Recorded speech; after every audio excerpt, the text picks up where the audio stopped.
Political science का very important topic अधिकार। Start करते हैं। अधिकार व्यक्तिवाद एवं सामाजिक जीवन के विकास के मूलभूत शर्त है। लास्की के अनुसार अधिकार सामाजिक जीवन की वे परिस्थितियां हैं जिनके बिना कोई मनुष्य अपना पूर्ण विकास नहीं कर सकता है। अधिकार, ये लास्की का कथन है कि अधिकार सामाजिक जीवन की वे परिस्थितियां हैं जिनके बिना कोई मनुष्य अपने पूर्ण विकास नहीं कर सकता है। सांख्य का मानना है कि अधिकार वह मांग है जिससे समाज स्वीकार करता है और लागू करता है। सरल शब्दों में कहा जाए तो अधिकार व्यक्ति का वह दावा है जिससे समाज एवं राज्य की मान्यता प्राप्त होती है, किंतु प्रत्येक दावा अधिकार नहीं होता है। अधिकार सभी लोगों को समान रूप से दिए जाते हैं। राज्य अधिकार का जनक नहीं वरन रक्षक तथा सेवक है। राज्य अधिकार का जनक नहीं वरन रक्षक एवं सेवक है। अधिकार का नैतिक अधिकार है। अधिकार को नैतिक अधिकार माना गया है। अधिकार समय एवं परिस्थितियों के अनुसार बदलते रहते हैं। अधिकार और कर्तव्य आपस में संबंधित है। अधिकार दो प्रकार के होते हैं, नकारात्मक और सकारात्मक। राज्य में व्यक्ति की जो गतिविधियां राज्य द्वारा प्रतिबंधित नहीं होती है वे नकारात्मक अधिकार है, जैसे विचार एवं अभिव्यक्ति के अधिकार आदि। सकारात्मक अधिकार ये संकेत देते हैं कि व्यक्ति के आत्म विकास में सहायता देने के लिए राज्य की ओर से क्या क्या व्यवस्था की गई है, जैसे चिकित्सा का अधिकार, रोजगार का अधिकार, कानूनी सहायता का अधिकार।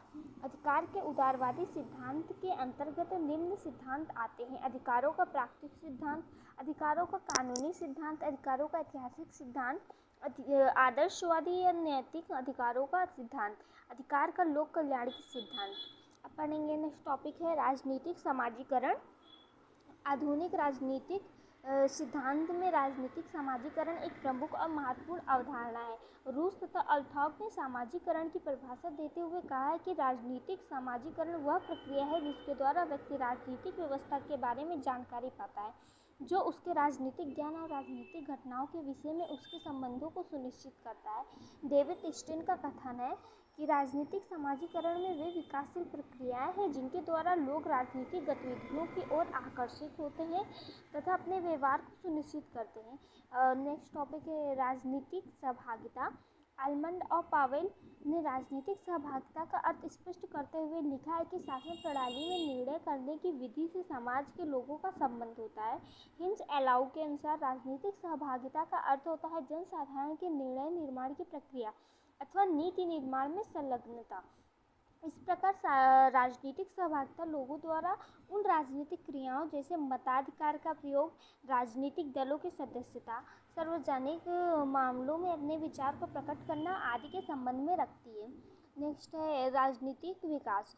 सैमुअल पी हॉस्टिंगटन ने राजनीतिक स्थायित्व का अनुरक्षण राजनीतिक विकास का अंतिम लक्ष्य माना है। इसके मान्यता अनुसार राजनीतिक व्यवस्था के भीतरी स्तर में स्थायित्व को संस्थाकरण के लिए सर्वस्वीकृत सहभागिता में उत्पादित पारस्परिक क्रिया के रूप में देखा जा सकता है।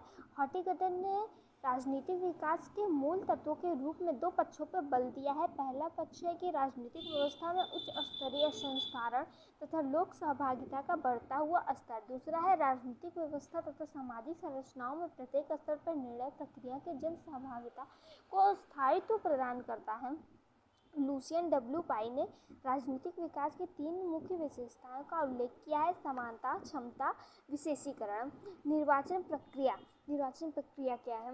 प्रतिनिधि लोकतंत्र में निर्वाचन एक ऐसी प्रक्रिया है जिसके द्वारा किसी समुदाय या संगठन के सदस्य निश्चित नियमों के अनुसार या अनेक व्यक्तियों को अपनी ओर से सत्ता का प्रयोग करने के लिए चुनते हैं।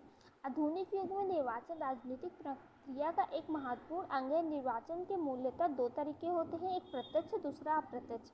प्रत्यक्ष निर्वाचन में मतदाता जो होता है सीधे अपने प्रतिनिधि को चुनता है। विधानमंडलों के चुनाव के लिए यह प्रणाली व्यापक रूप से प्रचलित है। भारतीय संसद तथा विधानसभाओं में चुनाव के लिए यह प्रणाली अपनाई जाती है।